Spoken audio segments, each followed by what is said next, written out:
భారత్ అలాగే యూఎస్ మధ్య trade deal కుదిరింది. నిజానికి ఇది ట్రేడ్ డీల్ అని చెప్పటం కన్నా కూడా టారిఫ్ తగ్గించేశారు అని చెప్పటం కరెక్ట్ పద్ధతి.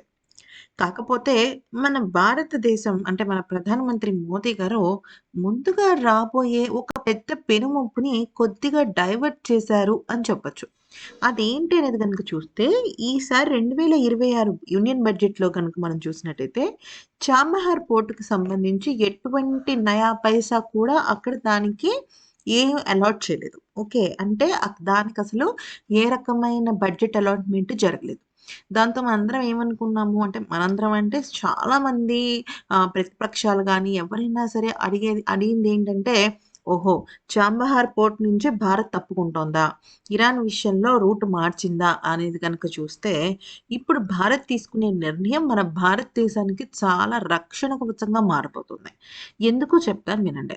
అయితే దీని వెనకాల, ముందు ఎనాలిసిస్ మాత్రం దిమ్మ తిరిగిపోతుంది. ఎందుకనంటే, అసలు మన భారత్ ఇప్పుడు ఊహించని విధంగా అటు అమెరికాకి ట్విస్ట్ ఇచ్చింది. ఇటు ఇరాన్‌కి కూడా ట్విస్ట్ ఇచ్చింది. అది ఏంటనేది గనుక చూస్తే, ఇప్పుడు ఇరాన్‌తో చాబహార్ పోర్ట్ సత్సంబంధాలు పెట్టుకున్నట్టయితే అంటే, ఇంకా మన భారత్ ఇరాన్ చాబహార్ పోర్ట్‌కి సంబంధించి పూర్తి విత్‌డ్రాయల్ అయితే జరగల. కానీ బడ్జెట్ అలాట్‌మెంట్ జరగలేదు. కారణం ఏంటంటే, ఇప్పుడు ఇరాన్ అలాగే అమెరికా మధ్య యుద్ధం చాలా గట్టి పడుతుంది. ఏ క్షణానైనా సరే అమెరికా ఇరాన్ పైన యుద్ధాన్ని ప్రకటించొచ్చు. యుద్ధాన్ని ప్రకటించి సేమ్ వెనిజులా లాగానే మొత్తం వాళ్ళ కంట్రోల్‌లోకి తీసేసుకుందనుకోండి. అప్పుడు చాబహార్ పోర్ట్ కూడా అమెరికాకే సొంతమైపోతుంది. సో, అప్పుడు మన భారత్‌కి ఒక రకంగా చెప్పాలంటే చాలా పెద్ద ఎదురు దెబ్బ. ఓకే. ఎందుకనంటే ఇప్పటి వరకు మనం పెట్టి పోషించిన ఆ ఒక ప్రాజెక్ట్‌కి అమెరికా టేక్ ఓవర్ వచ్చేసిందంటే అది ఒక రకంగా చెప్పాలంటే పెద్ద ఎదురు దెబ్బే. మరోవైపు ఇంకొక విషయం గురించి మనం మాట్లాడుకోవాల్సింది ఏంటి అంటే, ఇప్పుడు ఈ చాబహార్ పోర్ట్‌కి మనం అలాట్‌మెంట్ ఇచ్చే బదులు కూడా కొన్ని రోజుల పాటు అసలు వీళ్ళిద్దరి మధ్య అంటే ఇరాన్ అలాగే అమెరికా మధ్య యుద్ధం ఎలా జరుగుతుంది? ఆ యుద్ధానికి ప్రతిఫలం ఏంటి? అనే పూర్తి వివరాలు పూర్తయిన తర్వాతే మన భారత్ ఒక నిర్ణయం తీసుకుంటే బెటర్. అయితే ఇప్పుడు అమెరికా వర్షన్ గనుక చూసినట్టయితే భారత్ దగ్గర అంటే భారత్, ఇరాన్ మధ్య సంబంధాలుండి ఈ చాబహార్ పోర్ట్ భారత్ కంట్రోల్‌లోనే ఉంటే అది అమెరికాకి బెనిఫిట్. ఎందుకనంటే ఇప్పటికే గ్వాదర్ పోర్ట్ ఉంది చూసారా? అంటే అది చైనా కంట్రోల్‌లో ఉంటుందనమాట.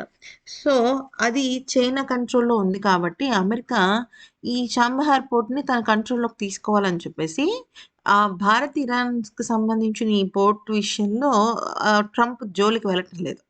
ఎందుకనంటే ఒకవేళ గనక ఇండియా గనక పూర్తి స్థాయి టేక్ ఓవర్ తీసుకుంటే, అది అమెరికాకి ఎంతో కొంత అడ్వాంటేజ్‌గానే మారుతుంది. ఎందుకనంటే, మన భారత్ గనక ఆ డీల్‌ని గనక చేస్తుంటే ఖచ్చితంగా టారిఫ్ రూపంలో కావచ్చు, ఏదో ఒక రూపంలో అమెరికా భారత్ దగ్గర నుంచి తీసుకోవచ్చు. ఎందుకనంటే ఇక్కడ గమనించినట్టయితే చైనా దగ్గరికి ఈ ప్రాజెక్ట్ ఎళ్ళిపోయిందనుకోండి, చైనా దగ్గర నుంచి అమెరికా తీసుకోవడం చాలా కష్టం. ఎందుకంటే చైనా ఎవరి మాట వినదు, లొంగదు. సో, ఇక్కడ గమనించినట్టయితే ఇది బెస్ట్ పాయింట్. అంటే ఇండియాకి చాబహార్ పోర్ట్ అనేది ఉంటే అది అమెరికాకి బెస్ట్ పాయింట్ అనమాట. కానీ ఇప్పుడు ఇండియా ఏంటంటే ఇరాన్ అలాగే అమెరికా మధ్య యుద్ధం జరుగుతుంది కాబట్టి రేపొద్దున్న ఆహ్, అలీ ఖమేని కాకుండా ఆహ్, రె ఆహ్, రెజా పెహల్వి గనక రంగంలోకి దిగి, మొత్తం అంతా కూడా చాబహార్ పోర్ట్ మీదేం లేదు అమెరికానే తీసేసుకుంటుందంటే, అప్పుడు మనం పెట్టిన డబ్బులు బొక్క. మనకు ఆ ప్రాజెక్టు బొక్క. సో, ఇప్పుడు ప్రస్తుతం అందుకనే భారత్ దీని గురించి పెద్దగా ఆలోచించటం లేదు. ఈ 1 ఇయర్ తర్వాతో లేదా 6 మంత్స్ తర్వాతో ఈ గొడవ ఒక కొలిక్కొచ్చిన తర్వాత అప్పుడు మళ్ళీ రీఇన్వెస్ట్ చేసుకోవచ్చు. ఎందుకంటే ఎప్పుడైనా సరే నేషన్స్ ఇంట్రెస్ట్ ఫస్ట్ ఉంటుంది. నేషన్స్ ఇంట్రెస్ట్ ఫస్ట్ ఉంటుంది కాబట్టే ఈ నిర్ణయం తీసుకుంటోంది. సో, దీన్ని చాలామంది తప్పుపట్టారు. అమెరికా ప్రెషర్ వల్ల లేదా ఇరాన్ ప్రెషర్ వల్ల మాట మార్చేసింది, రూట్ మార్చేసిందని. ఫ్రెండ్స్ మనం ఎప్పుడూ కూడా ఒక దేశానికి సంబంధించి ఒక నిర్ణయం తీసుకుంటున్నాం అంటే అది చదరంగంలానే ఉండాలి. అక్కడ మనల్ని మనం కాపాడుకుంటూ, మన దేశాన్ని కూడా మనం కాపాడుకుంటూ ఉండాలి. సో, ఈ క్రమంలో చూసినట్టయితే మన భారత్ తీసుకున్న నిర్ణయం కరెక్ట్.